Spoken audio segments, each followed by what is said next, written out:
사람은 살면서 참을 수 있는 고통만을 준다고 하던데 제게 일어난 일은 정말 감히 상상도 하지 못할 일이 일어났습니다. 다른 사람도 아니고 자식들에게 제가 이런 대우를 받아야 한다는 것이 그저 서글프고 비참하더군요.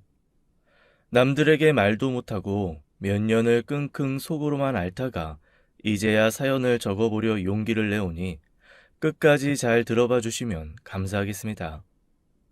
제가 자식들에게 이런 비참한 꼴을 당하게 된 데는 다 이유가 있어요. 제 동생이 하는 말이 바보같이 제가 가진 것을 다 물려줘 버렸다고 했죠. 회장님, 그 바보같이 있는 거 없는 거 다 내주면 이 자식들이 우습게 한다니까요. 내 말 좀 들으세요, 형님. 죽을 때까지 쥐고 있어야 무시 안 당한다고요. 우습게 알기는 뭘 우습게 알아. 내 자식들이 어디 그런 놈들이요. 세상 모든 놈들은 그래도 내 자식들은 절대로 안 그런다고. 암만 그렇고 말고. 아이고, 좋은 소리 하고 있네, 형님. 그러다가 큰 고 다친다고요. 허허, 그래 꼭 두고 보게나. 제 남동생은 자식 때문에 이미 마음 상한 일이 있어서 그런지 제게 충고를 해주었습니다. 하지만 저는 그때까지만 해도 절대로 제 자식들은 이런 일이 없을 것이라 생각하며 제대로 듣지도 않았죠. 제가 다른 것은 몰라도 자식 농사는 잘 지었다고 주변에서 소문이 자자하던 사람이었습니다. 특히나 저와 쏙 빼닮은 아들은 어렸을 때부터 단 한 번도 속을 썩인 적이 없을 정도로 효자였어요. 남자애들이 조금 험악하고 학교에서 말썽을 일으킬 때에도 조용히 공부만 했고 저와 아내가 일 때문에 바빠서 신경을 못 쓸 때에도 여동생도 챙겨주고 집안일도 도와주던 그런 아이였죠. 아내와 저는 그런 아들을 보며 세상을 다 가진 것만큼이나 든든하다는 표현을 하곤 했습니다. 다른 거 몰라도 우리가 아들 하나만큼은 정말 똑부러지게나 안았지. 그러게요. 정말 당신이랑 하나도 안 닮아서 어찌나 다행인지. 뭐? 나도 얼마나 소문난 효자였다고. 부모님이 일찍 돌아가셔서 당신이 그걸 확인을 못했을 뿐이지. 저는 작은 공장을 운영하고 있었어요. 결혼 전에 제가 재단 일을 배우면서 열심히 살았던 기반을 잡아 결혼하고부터는 작게나마 공장을 운영할 수 있게 되었죠. 하루 종일 서서 두꺼운 천을 재단하는 일을 제가 했었는데 몇 번이나 날카로운 칼날에 손을 베일 뻔한 적도 있고 참 힘들게 살았던 것 같습니다. 공장은 처음부터 잘 되지는 않았어요. 남의 밑에서만 일을 하다가 막상 제 일을 하려니 뭐가 뭔지 두서도 없었고 일에 집중도 잘 안 되었죠.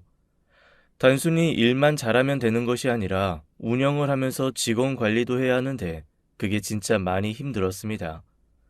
그때 아내가 많은 도움이 되었어요. 아내는 없는 집 장녀로 태어나 고생을 하다가 결혼을 했는데 어린 시절부터 동생들 챙기면서 살아온 버릇이 되었던지라 직원들을 항상 따뜻하게 챙겨주었답니다. 아이들을 키우느라 하루 종일 공장에 있지도 못했지만 가끔씩 직원들을 챙겨주는 것만으로도 충분히 그 마음을 느낄 수가 있었죠. 그래도 공장에서 사람들이 여러 가지 말썽을 부리는 일들도 많았습니다. 공장이 자리를 잡아가면서 제 동생이 함께 와서 일을 했었는데 동생이 일도 열심히 안 하면서 직원들에게 잔소리만 해댔거든요.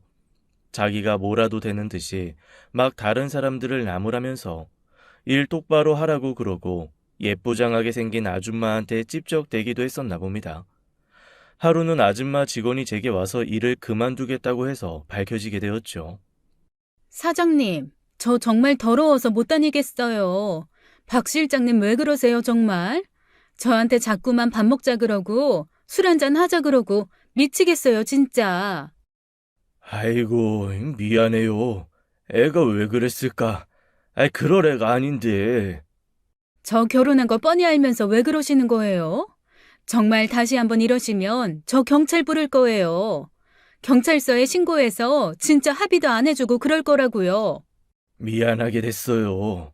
박 실장 내 동생인 거 알죠? 내가 책임지고 버릇 단단히 고쳐놓을게요. 이놈이 이혼하고 한참 정신을 못 차리고 그러더니 정말 미안해요. 내가 이렇게 부탁 좀 할게요. 동생을 취직시켜 주었더니만 이런 꼴을 하고 있어서 제 속이 엄청 썩었었네요. 그 당시 제 남동생은 이혼을 했었고 자식들까지 속을 썩이면서 뭔가 일이 계속 꼬이고만 있을 때였습니다. 그래놓고 저보고 자식들 키워봐야 다 소용없다면서 비관적인 시선에 가득 차서 신세 한탄만 하고 있었죠. 그런 남동생을 보면서 답답하기도 했지만 한편으로는 짠한 마음이 들기도 했어요. 남동생은 어릴 때부터 저로 인해서 포기하는 부분이 있었습니다. 그 당시 저희 집안은 장남에 대해서만 중요하게 생각하다 보니 제 밑으로 동생들한테는 신경도 쓰지 않았고 옷이며 책이며 단 하나도 사주지 않으셨거든요. 동생은 자라면서 저를 많이도 원망했었고 저 때문에 자신의 인생이 꼬였다는 말도 서슴지 않고 했었습니다.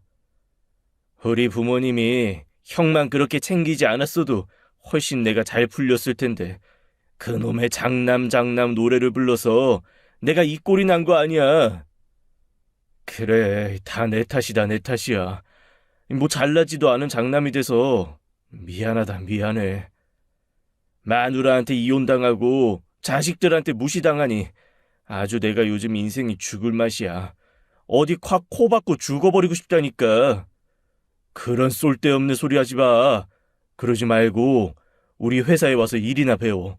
앞으로 살 길이 구말리인 놈이 그딴 소리 그만 짓거리고 네 자식들도 애비가 맨날 술 처먹고 그런 소리 나니까 그런 거 아니야. 네가 제대로 자식들한테 무시 안 당하고 살려면 정신 똑바로 차려야 돼. 알았어? 저는 그렇게 해서 남동생을 제 공장에 데려오게 된 것이랍니다. 혼자 냅뒀다가는 어떻게 될 것 같아서 도저히 그냥 가만히 내버려둘 수가 없었거든요. 그런데 공장에 와서는 속을 썩이긴 하니 제가 아주 속이 상해서 뭐라고 할 말이 없었죠. 며칠 후 남동생과 소주 한잔하며 타이르는 시간에 남동생이 제게 속마음을 털어놓았습니다. 나 형 부러워. 자식들도 착하고 형수랑 같이 공장 이끌어 나가며 사는 모습이 진짜 너무너무 부럽다. 이놈아, 너도 충분히 할 수 있어. 자신감 갖고 앞으로 열심히 하면 되잖아. 다른 건 몰라도 자식들은 진짜 내가 어떻게 할 수가 없겠더라고. 큰 놈은 왜 그렇게 반항이 많은지 무슨 말만 하면 소리 지르고 애비를 아주 무시하고. 형 아들처럼만 크면 내가 무슨 고민이 있겠어. 술이 얼큰하게 달아올라 말을 하는 동생의 모습을 보니 마음이 짠해졌습니다. 동생은 예전부터 저의 생활을 부러워했었나 봐요. 하긴 제 아들은 정말 잘나긴 했었죠. 공부도 잘하고 부모님 말 일하면 팥으로 매주를 쏜다고 해도 믿을 정도였으니까요. 그러니까 주변 사람들도 착하다고 하고 학교에서도 평판이 좋았습니다. 몇 년을 그렇게 보내며 자식들은 어느 정도 성장을 했고 제 공장도 점점 자리를 잡아 나가기 시작했어요. 특히나 그때 한참 공장이 잘 되면서 큰 거래처들과 거래를 뚫었고 그걸로 눈코 뜰 새 없이 바쁜 나날을 보내게 되었습니다.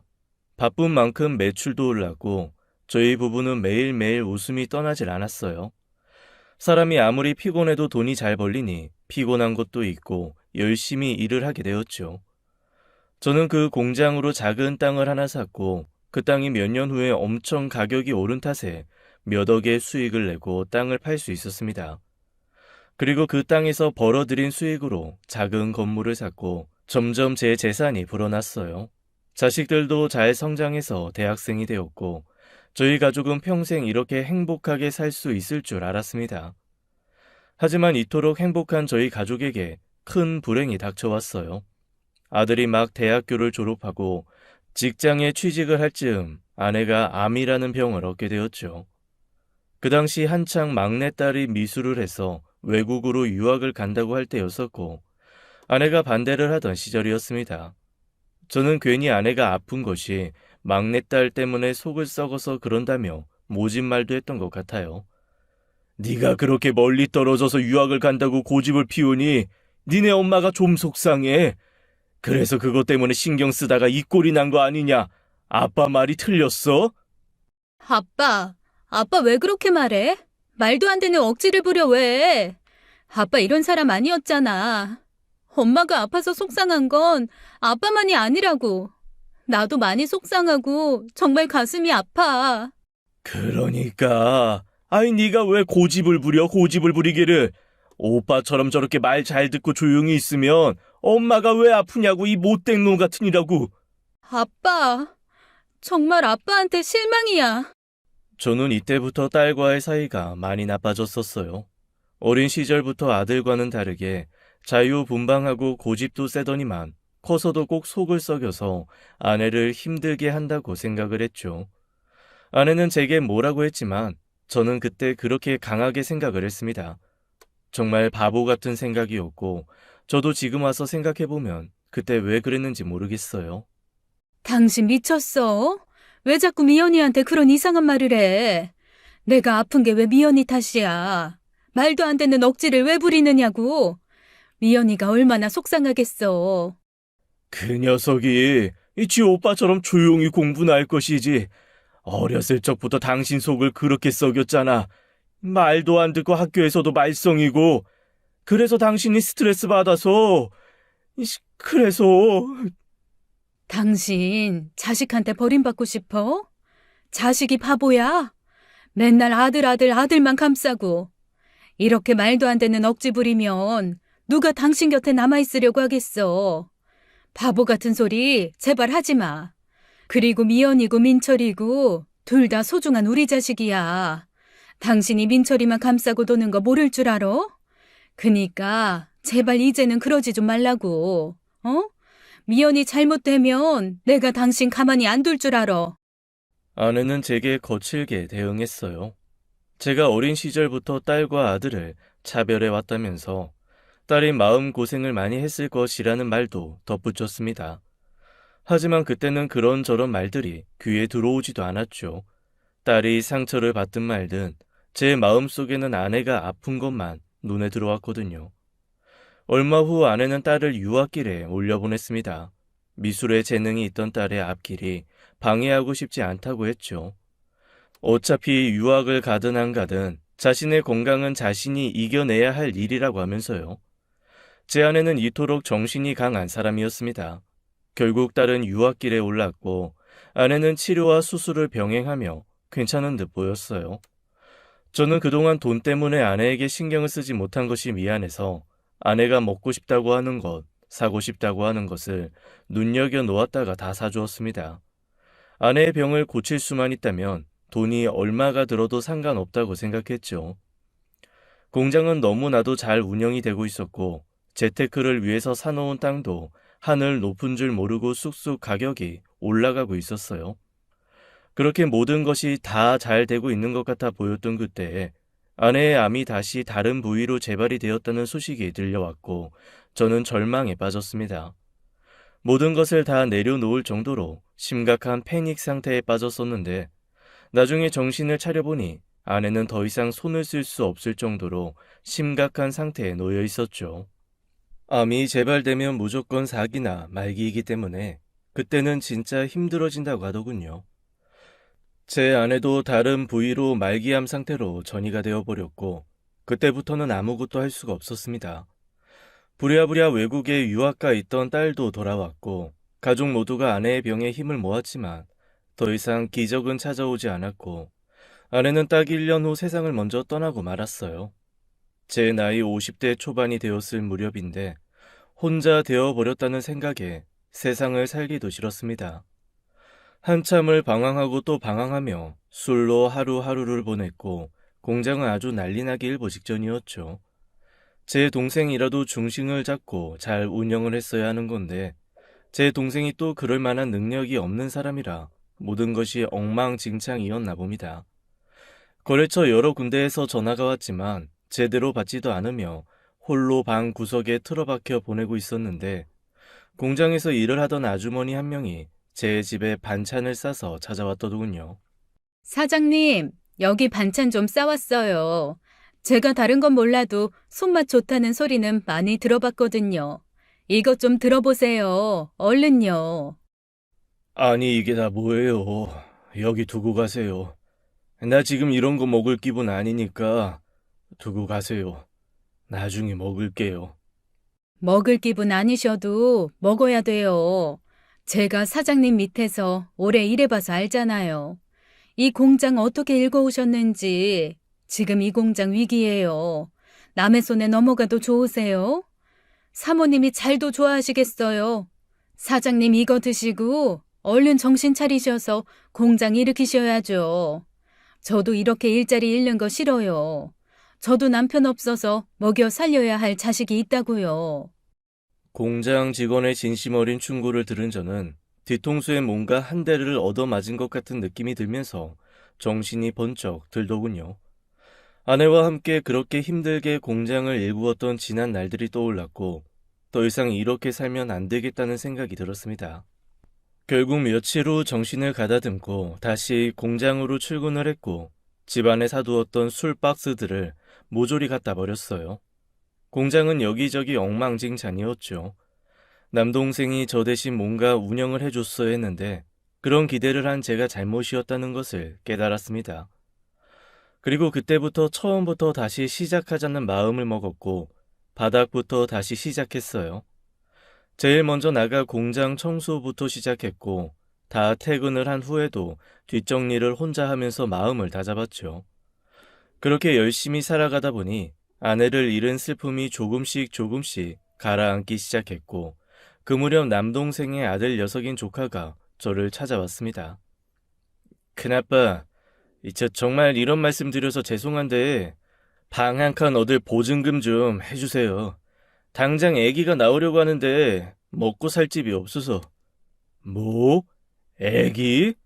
아니 너 아직 결혼도 안 한 놈이 뭐 하려고 아기를 가졌어? 아이 놈이 아직도 정신을 못 차리고. 맞아요 큰아빠. 저 진짜 아직도 정신 못 차리고 돌아다녔어요. 제 애인 줄도 모르고. 근데 당장에 아기가 나온다는데 어디 먹고 살 곳도 없고 저희 아버지한테 손 벌리기도 싫고. 그 당시만 해도 조카와 제 남동생은 사이가 매우 좋지 않았습니다. 조카는 학창 시절부터 말썽만 피우고 다녔고 그런 조카를 남동생은 몹시도 싫어했고 특히나 제 아들과 엄청나게 많이 비교를 해서 조카도 힘들어했었죠. 성인이 된 후에는 집에도 잘 들어가지 않고 연을 끊고 살다시피 한 사이였기 때문에 그런 부탁을 할 수는 없었나 봅니다. 20살이 훨씬 넘은 놈이 당장에 어디 잘 곳도 없이 그러고 돌아다닌다는 것이 너무도 한심했지만 당장에 아이가 나온다고 하니 저도 마음이 짠하더라고요.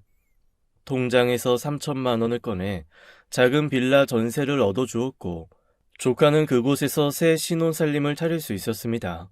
나중에 알게 된 제 아들은 저보고 엄청 뭐라고 하더군요. 아니 아버지, 그놈한테 뭐 하려고 그런 돈을 줘요. 그놈이 갚을 것 같아요? 어렸을 때부터 자기 아빠한테도 그렇게 대들고 집 나가고 한 놈이라고요. 아버지도 다 아시잖아요. 그렇지. 아이 나도 알지. 너 같은 애가 아니라는 거 나도 다 봤다. 근데 어쩌냐. 당장 애가 나온다는데. 뻔뻔한 놈. 그 나이 먹도록 돈도 하나 안 벌어. 놀고 먹고 했으면 그 죗값은 받아야지. 어디서 날로 먹으려고? 아버지, 제가 그 돈 꼭 받아드릴게요. 그런 싸가지 없는 불효자 놈은 매운맛을 한번 봐야 한다니까요. 아니 뭐 꼭 그렇게까지. 아니 나 그 돈 받으려고 빌려준 거 아니다. 애비 그 돈 없어도 충분히 살 수 있어. 땅도 있고 공장도 잘 돌아가고 있고 또 건물 월세도 받아먹고 있고. 그런 놈은 고마운 줄도 모르는 놈이니까 제가 꼭 받아드릴게요. 꼭이요. 아들은 불같이 화를 내며 사촌 동생에 대해서 부정적인 얘기들을 했어요. 그 모습을 보니 역시 제 아들은 정신이 똑바로 박혀있는 놈이라는 생각이 들었습니다. 어렸을 적부터 단 한 번도 말썽도 안 일으키고 열심히 공부해서 괜찮은 대학도 들어갔고 또 괜찮은 직장도 얻었으니 부족한 것이 없는 놈이라고 생각했죠. 그로부터 얼마의 시간이 흘렀고 저는 슬픔에서 벗어나 활기를 조금씩 되찾기 시작했습니다. 더군다나 공장 직원이 주기적으로 저희 집에 들러 반찬을 싸주었고 가끔은 집에서 밥도 차려주었어요. 제 아내에 비하면 여성스럽지도 않고 외모도 진짜 별로였던지라 여자로서는 전혀 매력이 없다고 생각했는데 사람의 마음이 정말 신기한 것 같아요. 제 처지가 그래서 그런가 점점 공장 직원의 모습이 눈앞에 아른거리기 시작했답니다. 이혼을 하고 홀로 자식을 억척스럽게 키워내면서도 혼자 지내는 저까지 챙겨주는 그녀를 보니 왠지 제가 부끄러웠고 더 열심히 살아야 한다는 생각마저 들었어요. 그런 그녀에게 여러 가지로 참 많이 배우면서 점점 정이 들어가고 있었나 봅니다. 어느 날 비가 많이 오는 날, 비를 홀딱 다 맞고 저희 집 앞에 반찬을 가져다 주러 온 그녀에게 저도 모르게 마음의 설레임 같은 것이 느껴졌고 그날 밤 저희는 함께 있었어요. 그리고는 바로 연인 관계가 되었고 느지막이 저의 심장은 다시 콩닥거리기 시작했습니다.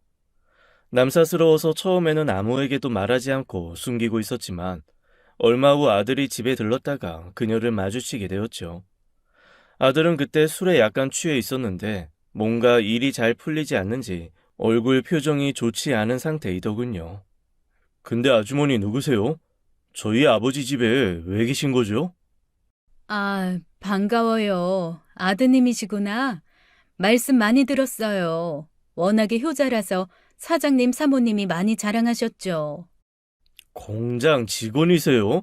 공장 직원이 이 늦은 밤 시간에 남자 사장님 집에 들어오는 건 아니지 않나요? 좀 불쾌하니까 당장 나가셨으면 좋겠네요.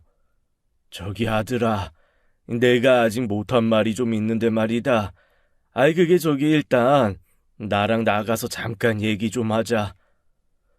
더 이상 무례해지는 모습이 보기 싫어서 저는 아들을 데리고 나가 밖에서 이야기를 시작했고 저희 관계를 알게 된 아들이 몹시 화를 내며 말했습니다. 아버지, 왜 이러세요? 나이 먹고 이러시는 거 보기 안 좋아요. 어머니 돌아가신 지 얼마나 됐다고 벌써? 그리고 어머니도 뻔히 아는 공장 직원이랑 이러시는 게 말이 된다고 생각해요? 아이, 그게 말이다. 나도 그러려고 한 건 아닌데. 요즘 여자들 완전 눈치 백단의 꽃뱀이라고요. 아버지 공장이랑 땅, 건물 이런 거 노리고 그러는 거 모르시겠어요? 저 아주머니 꼴 보아하니 완전 힘들고 궁상이신 것 같은데 꽃뱀이 따로 없구만.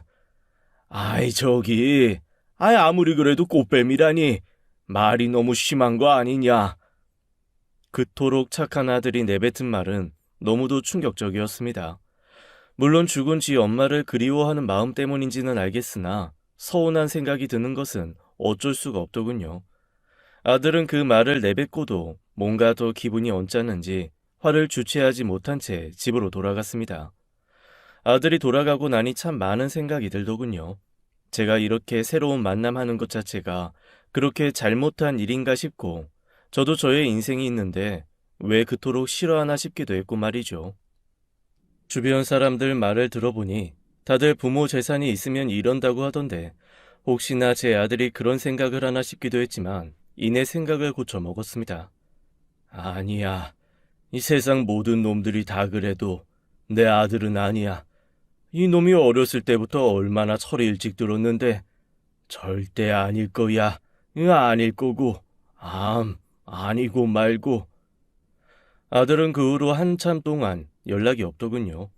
저도 따로 연락을 하지 않았지만 이상하게 계속 기다려지는 것은 부모로서 어쩔 수 없는 마음인가 봅니다. 그러던 어느 날 공장에서 남동생이 제게 말했어요. 형님 고마워요. 우리 철없는 아들놈 방 구해줬다면서. 나 그거 너무 늦게 알아버려서 말이야. 어떻게 고맙다고 말을 전해야 할지.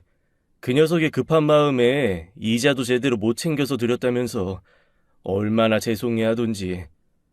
큰아빠로서 그럴 수도 있는 거지 뭐. 아이 근데 나한테 돈은 갚았었나?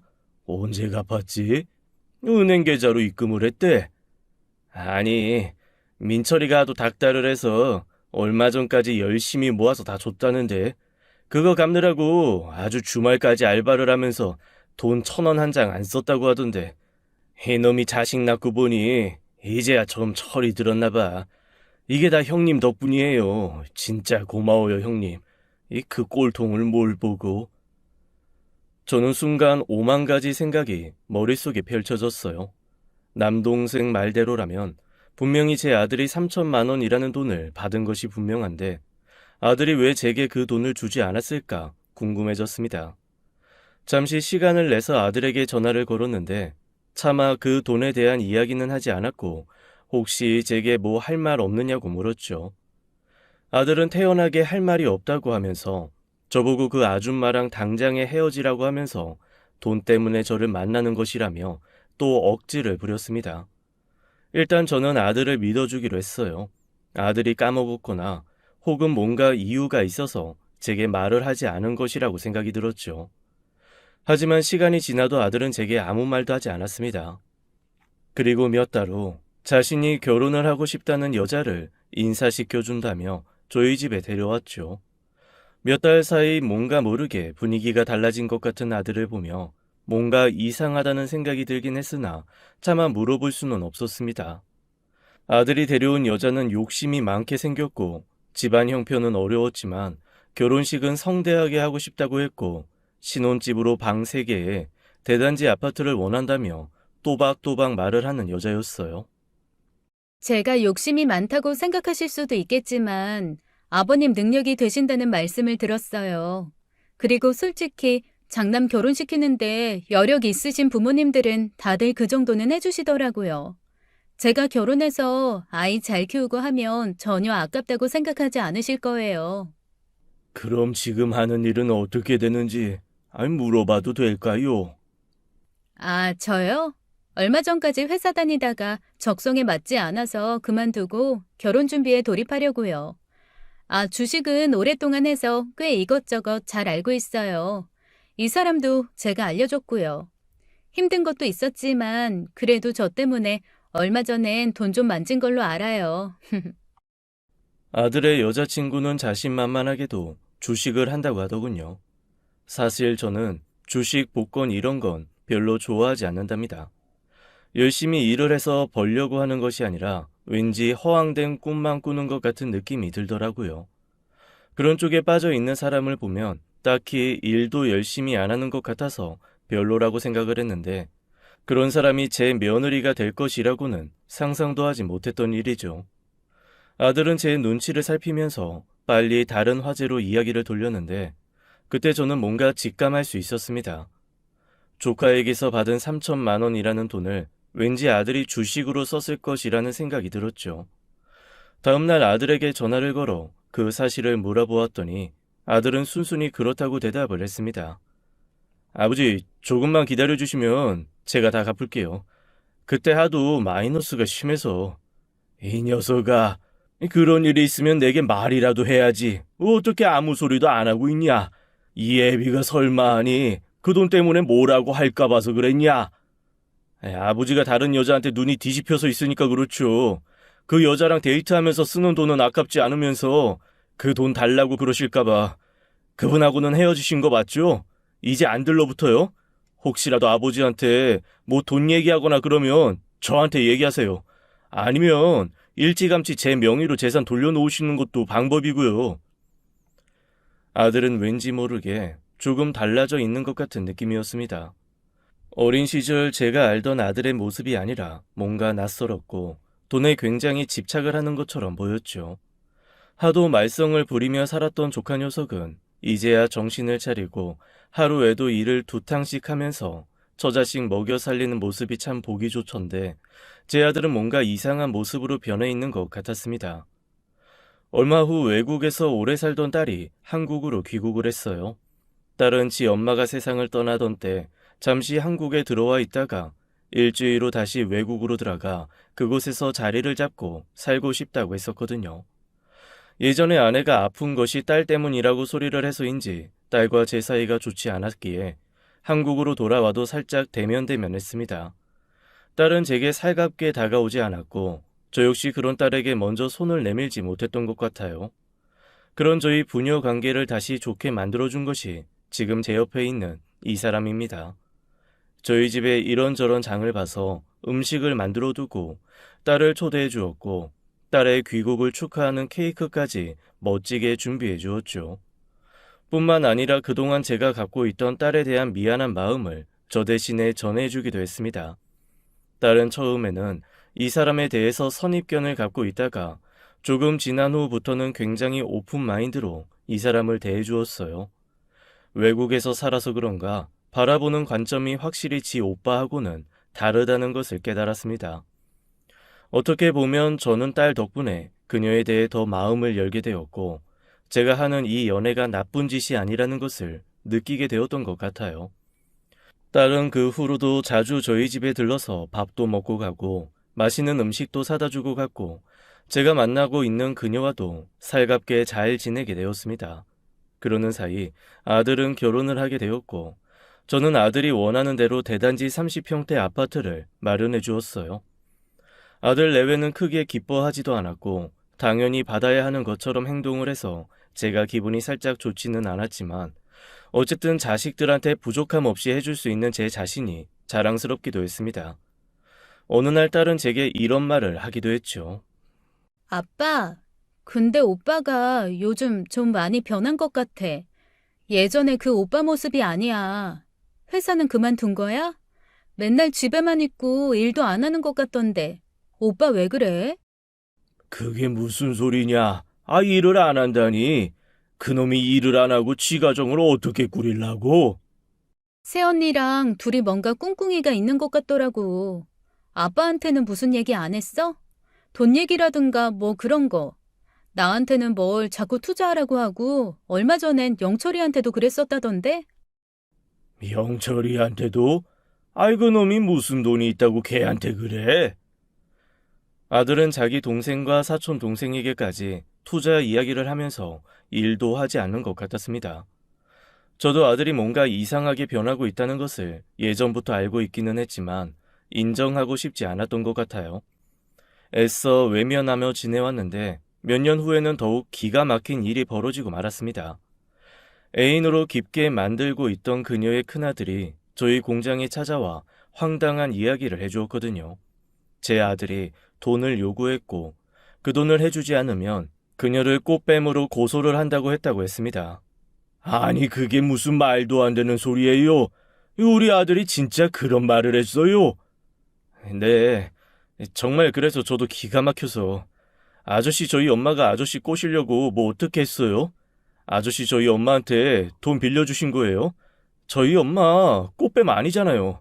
평생 저희 키우면서 열심히 일하셨고 허황된 꿈 같은 거 절대로 꾸지 않으신 분인데 어떻게 그런 말을 할 수가 있어요? 그럼요. 내가 잘 알지. 절대 그런 적 없어요. 나한테 돈 얘기한 적도 전혀 없고 빌려준 적도 없고 미안해요. 내가 사과할게요. 앞으로 그러지 말라고 단단히 일러둘게요. 정말 미안해요. 저도 너무 기가 막힌 이야기에 도저히 참을 수가 없어 아들 집에 찾아갔습니다. 아들은 딸의 말대로 일도 하지 않은지 후줄근한 차림으로 현관에서 나오더군요. 아들의 모습을 보자 화가 머리끝까지 차올라서 저도 모르게 아들의 뺨 한 대를 갈겨버렸습니다.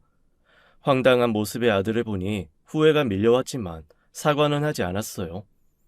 네가 어떻게 그런 말을 할 수가 있냐? 그 집에서 왜 찾아가서 돈을 요구해? 내가 아니라고 했지. 절대 아니라고. 내 돈 보고 내 옆에 있는 사람 전혀 아니야. 이거 어떻게 그런 생각을 할 수가 있어? 아버지, 정말 아버지 이제는 그 여자 때문에 제 뺨까지 어떻게 이러실 수가 있어요. 제가 아버지한테 겨우 이런 자식이었어요? 아버지 여자 하나 때문에 자식한테 이러실 거예요? 정말 실망이에요. 하늘에 계신 엄마한테 부끄럽지도 않으세요? 아니죠. 그게 말이다. 네가 하도. 됐어요. 아버지 이러실 거면 앞으로 저 보지 마세요. 아셨어요? 곧 태어날 손주도 보지 마시고 앞으로 저랑 인연 끊으세요. 아들은 화가 잔뜩 나서 문을 쾅 닫아버리고 집 안으로 들어갔습니다. 손주 얘기도 처음 들었고 아들의 모습을 본 저는 또 마음이 약해졌고 며칠이 지나도 마음이 편해지지 않았어요. 몇 달을 그렇게 보내면서 아내가 묻혀있는 곳을 찾아간 후 저는 제가 잘못했다는 생각이 들었고 아들을 좀 더 제가 품어주어야겠다고 다짐했습니다. 결국 저는 아들에게 먼저 손을 내밀었고 손주가 태어난 기념으로 돈 500만 원을 아들에게 보냈죠. 아들 녀석은 통장에 찍힌 돈을 보더니 기분이 좋아서 제게 전화를 걸었고 저희 부자는 다시금 그렇게 친해지는 듯 했습니다. 집안에 아이가 태어나니 정말 화목해지더군요. 가끔씩 온 가족이 모일 때마다 아이 하나를 쳐다보며 모두가 하나가 되는 것 같았고 제 남동생과 조카까지 모두가 모여 행복한 시간을 보냈습니다. 자식보다 더 예쁜 것이 손자라고 하더니 정말 눈에 넣어도 아프지 않을 느낌이 들었던 것 같아요. 그렇게 몇 년이 지난 후 아들과 제 사이는 손주가 태어남으로 인해 매우 좋아졌습니다. 저도 아들이 아빠가 되었다는 사실이 마냥 기특하기만 했고 또 제게 남아있는 아들에 대한 남다른 애정이 다시 솟는 듯 했어요. 그러면서 아들이 하는 말 하나하나에 다시 귀를 기울이기 시작했는데 제가 손주에 홀딱 빠져 있는 것을 아는 아들이 어느 날은 주식에 대한 이야기를 꺼냈죠. 아버지, 요즘 공장 일 하기 안 힘드세요? 연세도 있으신데 언제까지 그렇게 힘들게 일하실 거예요? 어허, 이 늙은 애비 걱정해주는 놈은 예나 지금이나 아들밖에는 없구나. 나도 나이가 들으니 예전처럼 일이 잘 되지는 않는구나. 일하다가 다치기도 하고 영 힘이 들기는 해. 그러니까요, 아버지. 아버지도 이제 편안하게 쉬셔야죠. 돈이라는 게 계속 쫓는다고 계속 벌리는 것도 아니고. 그래서 말인데요. 제가 아버지한테 좋은 거 소개시켜 드릴 테니까 아버지도 제 말 듣고 한번 해보세요. 제가 다 알려드리고 할 거니까 아버지는 아무것도 하실 거 없으세요. 나도 이 사람도 그걸로 일도 안 하고 지금까지 자식 먹여 살리고 있잖아요. 주식 말이냐? 난 아무래도 그런 건 영 맞지 않는 것 같은데. 말로는 아니라고 했지만 아들의 말에도 일리가 있는 것 같아 보였어요. 더군다나 몇 년을 일도 안 하고 돈을 벌고 있다는 얘기도 살짝 귀에 들어왔고 말이죠. 솔직히 젊었을 때는 그저 열심히 몸으로 돈 벌어서 사는 게 최고라고 생각했는데 나이가 들고 나니 뭔가 허전하기도 하고 힘든 일 하기도 싫고 그랬습니다. 몸도 말을 안 듣는 것 같고 여기저기 안 아픈 것도 없고 말이죠. 그렇다 보니 아들의 말에 괜히 솔깃해서 주식 관련된 책도 사서 보고 인터넷 검색도 해보며 지냈습니다. 그런데 그때 제 애인이 그 모습을 보고 버럭 화를 내며 말을 하더군요. 당신 주식하려고요? 뭐하러 쓸데없이 그런 데다 돈을 써요. 괜히 잘못하면 패가망신 한다고 하는데. 그러지 말고 차라리 나한테 돈을 맡겨요. 그럼 내가 차곡차곡 모아놨다가 필요할 때 줄게요. 당신 같은 사람은 절대로 주식 같은 거 못해요. 그니까 내 말 들어요. 당신한테 맡기라니. 내가 왜 당신한테 맡겨요? 주식이고 뭐고, 나도 좀 내 돈으로 뭔가 해보려고 하는데, 그게 그렇게 반대할 일인가? 아니, 내 말은 그게 아니고요. 괜히 잘 모르는 거 손댔다가 피해볼까봐 걱정돼서. 안 그래도 얼마 전에 제게 돈을 빌려달라는 말을 해서 제가 마음이 좀 상했었는데, 애인이 자신한테 돈을 맡기라는 말을 하는 것을 보고는 더 이상 이 여자도 믿을 사람이 못 되는구나 하는 생각이 들었습니다. 나중에 제 남동생에게 알게 된 건데 애인의 아들이 사업을 크게 저질렀다가 망해서 부도가 나고 쫓기는 신세가 되었다고 하더군요. 그래서 애인이 아주 많이 힘들어했고 그것 때문에 저한테 돈을 빌려달라고 했었던 모양입니다. 아무리 애인이 제 돈에 관심이 없던 사람이라고 해도 자기 자식이 그런 꼴이 되니 어쩔 수 없이 제게 말을 했겠죠. 하지만 저는 그런 애인의 말에 기분이 상했고 결국 이 사건의 발단으로 헤어지게 되었습니다. 남동생이 이 사실을 알고 얼마나 제게 헤어지라고 말을 했는지 몰라요. 처음에는 저를 좋아했겠지만 결국에는 돈 때문에 제 곁에 남아있는 거고 어쩔 수 없이 돈으로 기댈 수밖에 없는 상황이라고 하면서 늙고 보니 자식밖에 없다는 말을 했습니다. 형님, 내가 이 나이가 되어다 보니 이 자식밖에 없도이다. 그렇게 속썩이고 말도 안 듣던 내 아들 좀 봐요. 지도 자식 낳고 사니 이제 와서 저한테 얼마나 잘해요. 진짜 자식밖에 없다니까요. 그리고 형님은 그 든든한 큰아들 있잖아요. 어렸을 때서부터 그 잘난 큰아들. 생판 모르는 남한테 괜히 마음 주고 상처받지 말고 자식한테 다 믿고 맡겨요. 우리 같은 늙은이들은 그 길밖에는 없다니까요. 남동생의 말을 들으니 정말 이거다 싶었습니다. 그때 제 마음은 너무나도 가볍고 팔딱팔딱 거렸기 때문에 누가 뭐라고 하면 그걸 붙잡고 싶어서 안달이 났죠. 저는 결국 애인과의 결별 이후에는 더더욱 아들의 말에 온전히 의지하기에 이르렀고 제게 있는 재산을 몽땅 아들에게 맡기기로 결정했습니다. 땅, 건물, 그리고 가지고 있던 공장은 손주의 명의로 해주기로 결정했고 제가 갖고 있는 것이라고는 딸랑 살고 있는 집 한 채뿐이었습니다. 딸은 목에 핏대까지 세우며 저를 반대하더군요. 아빠, 아니 멀쩡하게 있다가 갑자기 왜 그래요? 오빠한테 왜 다 주려고 하느냐고. 갑자기 왜? 아니 내가 생각을 해보니까 말이다. 아이 다들 내 재산만 보고 접근하는 것 같고 그리고 내가 예전에 네 오빠를 나쁘게 생각했던 것도 미안하고 해서 말이야. 너 서운하지? 이 서운해서 그런 거 안다. 내가 이 집은 꼭 너한테 주마. 내가 언제 재산 달래? 외국에서 살면서 아빠한테 손 한 번 벌린 적 있냐고요. 난 돈 욕심 없어. 그냥 그림 그리고 애들 가르치고 그렇게 살면 된다고. 근데 오빠랑 새언니는 아니야. 일도 안 하면서 큰돈 만지려고 맨날 그러는 거 나 다 안다고. 아빠 아직 살 날도 많이 남았고, 근데 갑자기 오빠한테 왜 그러냐고. 네 오빠가 어련히 잘 알아서 해줄까? 아마 내 재산 많이 불려줄 거지요. 나랑 약속을 했는걸. 이 주식이랑 뭐랑 해서 엄청 불려준다고 했다. 나도 언제까지 일하기도 힘들고 내 몸도 점점 성치 않고. 딸은 불같이 화를 냈지만 이미 제 마음은 결정이 되고 난 후였습니다. 모든 재산을 양도해 준다는 결정을 하고 난 후 한동안 아들은 저희 집에 이틀이 멀다 하고 찾아와서 맛있는 밥을 차려주었고 멋지고 근사한 곳에 데려가기도 했습니다. 공장에도 20인분 가까운 삼계탕을 끓였는지 며느리가 직접 큰 솥에다가 가져와서 나누어 주기도 했죠. 공장 사람들은 역시 제 아들은 효자라면서 엄지를 치켜 세워주었고 제 남동생도 부럽다고 난리도 아니었어요. 아니 이게 웬 삼계탕이요? 인삼도 듬뿍 넣었네. 형님 진짜 부럽습니다. 부러워. 사장님 진짜 부러워요. 어떻게 하면 자식을 이렇게 키울 수가 있으세요? 제 아들도 중학생인데 말도 뒤지게 안 듣고 미쳐버릴 것 같은데 며느님이 이 더운데 이런 음식까지 해올 정도면 너무 부럽다. 자식 잘 키우는 노하우 좀 전수해 주세요.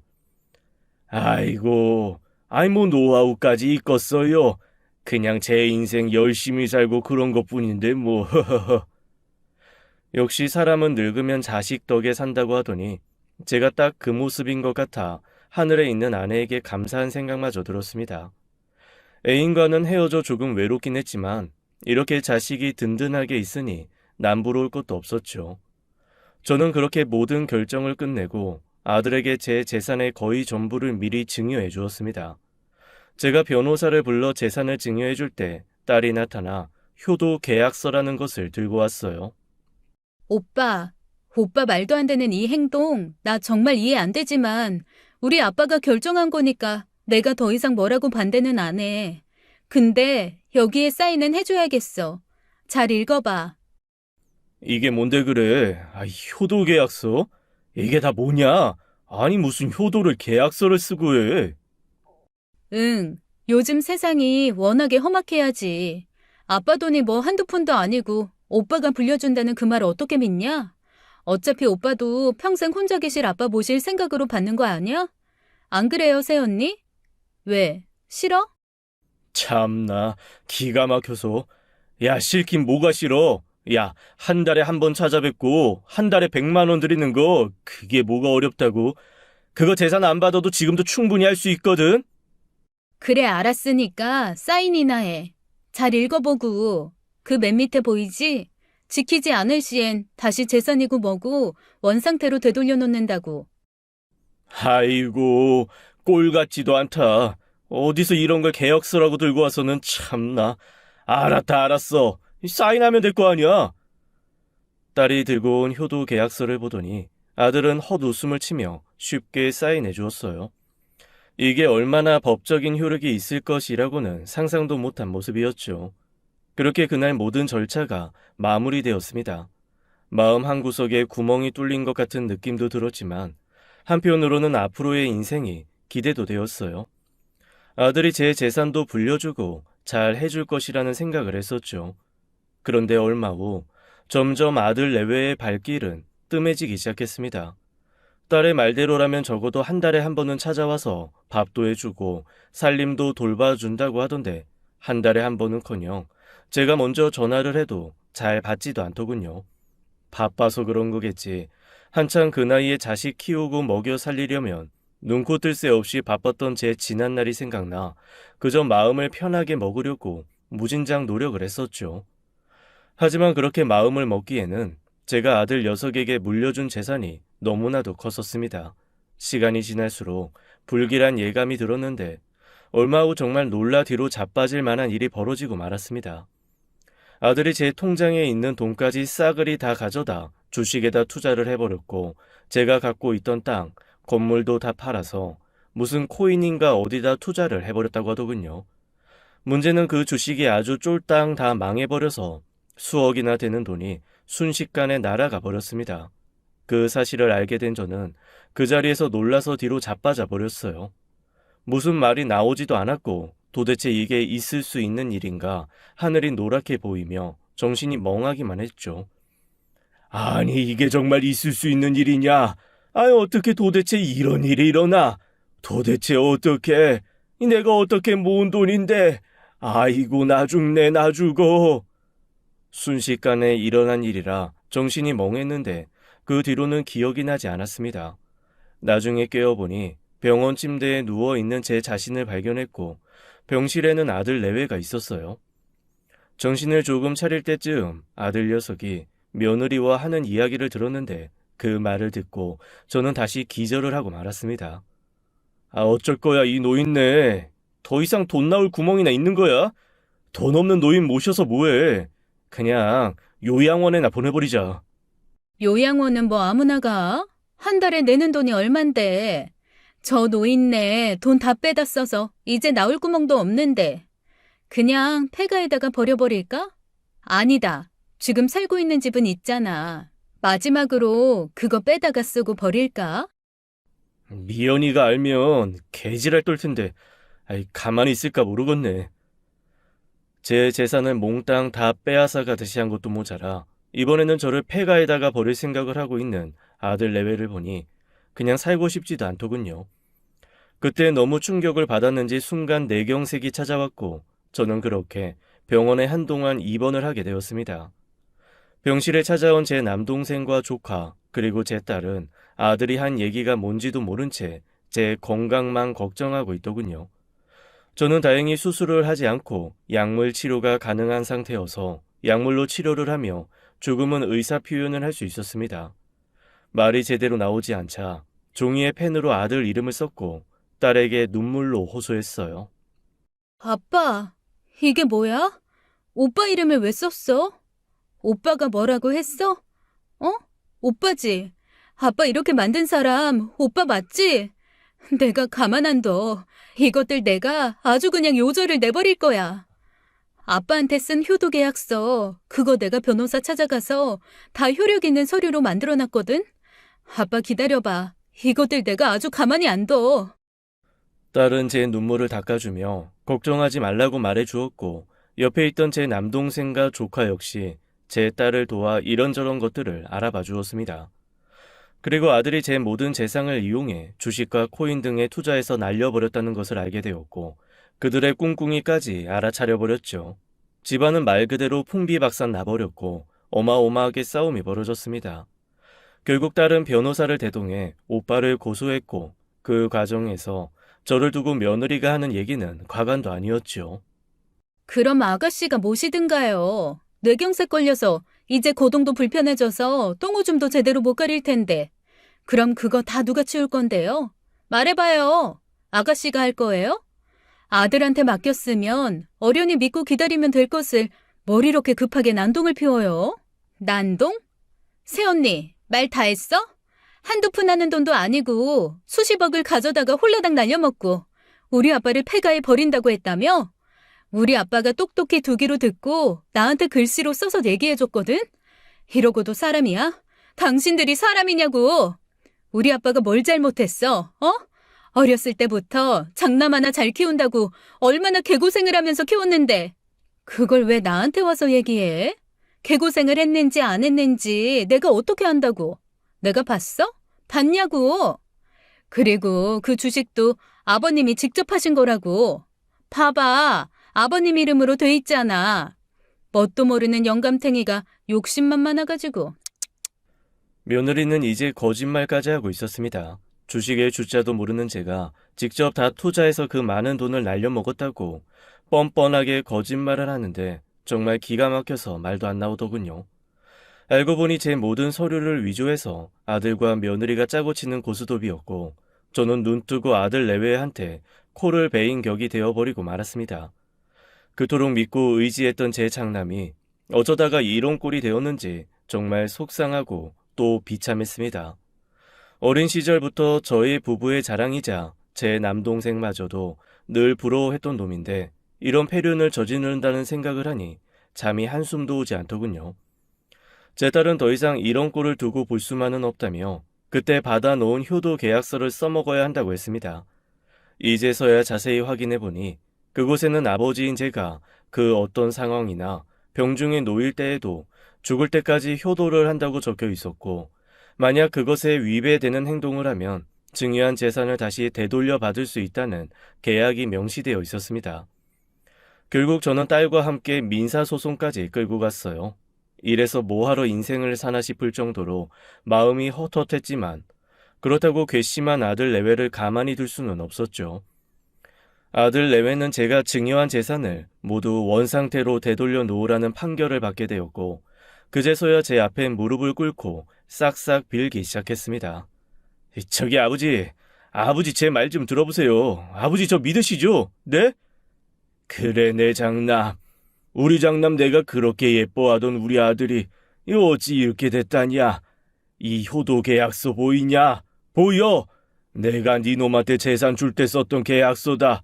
이 애비가 정말 속이 썩어 문드러졌다 이놈아. 애비가 그렇게 짐짝이 되었느냐? 이 주식으로 내 재산 다 말아먹고 나니까 내 경색 걸려 들어누워있는 이 애비가 이 폐가해버린다고. 이 요양원에 보낼 돈도 아까워서. 아이고 내 팔자야. 아이고 여보. 아버지 그게 아니에요. 아니라니까요. 뭔가 잘못 아신 거예요. 잘못 들으신 거라고요. 저기 아버지 저 금방 다시 원상복귀할 수 있어요. 그러니까 조금만 시간을 주세요. 원상복구?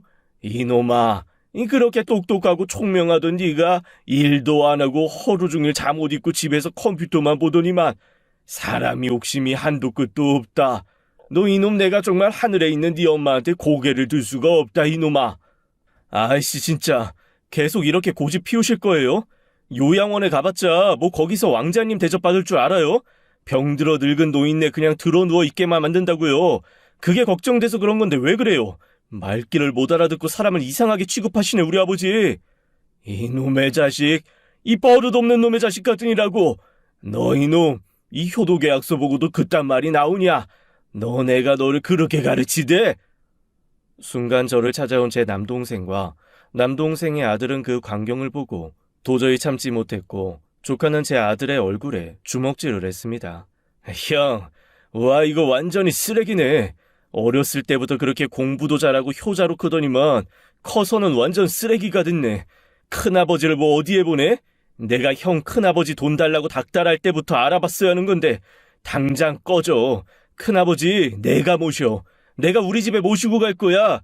돈은 없어도 형 같은 쓰레기보다 훨씬 나을걸? 뭐? 감히 니까짓 게 나를 때려? 이 싸가지 없는 놈이! 저는 더 이상 눈을 뜨고 있고 싶지도 않았어요. 그냥 이런 꼴을 보는 자체가 힘들었고 하늘에 있는 아내 곁으로 가고 싶다는 생각밖에 안 들었죠. 아이고, 이 내가 늙어서 이게 무슨 팔자요? 내가 너무 오래 살아서 그렇다. 이 내가 빨리 죽었어야 했는데 우리 마누라 죽을 때 이 그냥 같이 따라 죽을걸. 이런 꼴 보려고 내가 살았냐? 하루하루 피가 마르는 것 같은 고통에 몸부림치면서 저는 결국 정신과 상담까지 받게 되었습니다. 딸과 제 남동생, 조카까지 저를 위해서 얼마나 많이 노력했는지 몰라요. 그 이후로 딸은 제 집으로 찾아와 함께 살게 되었고 저의 손과 발이 되어주었습니다. 조카 녀석은 제 목욕을 도와드려야 한다며 이틀에 한 번은 꼭 찾아와 직접 씻겨주었고 병원에도 함께 동행해 재활치료도 함께 해주었죠. 그래도 이렇게 든든한 가족들이 제 곁에 아직 있기 때문에 저는 마음을 다잡을 수 있었습니다. 가족들 덕분에 혼자 불편함 없이 생활도 할 수 있게 되었고 마음도 많이 편안해진 것 같아요. 아들 녀석은 제가 신혼 때 사준 아파트와 며느리 이름으로 마련해둔 적금과 오피스텔 등을 팔아 제게 주었고 아직 한참 남은 재산에 대해서는 시간을 달라고 애원하고 있습니다. 자식이 집까지 없어져 단칸방에 살고 있다는 말을 들으니 마음이 아팠지만 그놈 그렇게라도 다시 인간 만들려면 어쩔 수 없다는 생각에 끝까지 받아내고 말겠다고 다짐하고 있네요. 제가 낳은 자식이니 제가 다시 인간 만들어 놔야죠. 그리고 아들의 이간질로 인해 헤어지고 공장도 그만두게 한 애인과도 다시 만남을 이어갔습니다. 그녀의 진심 어린 마음을 알게 되었고 제게 빌리려 했던 돈도 하도 답답해서 해본 말이라고 하더군요. 제가 아들에 미쳐있긴 했었나 봅니다. 아들을 얻고 난 이후부터 뒤통수를 맞은 그 순간까지 아들 바라기였던 제 자신이 한심하게 느껴지는 오늘이네요. 끝까지 청취해주셔서 감사합니다. 지금까지 사연 읽어주는 남녀였습니다. 끝까지 함께 해주신 여러분 감사드리며 저희는 다음 사연으로 돌아올게요. 감사합니다.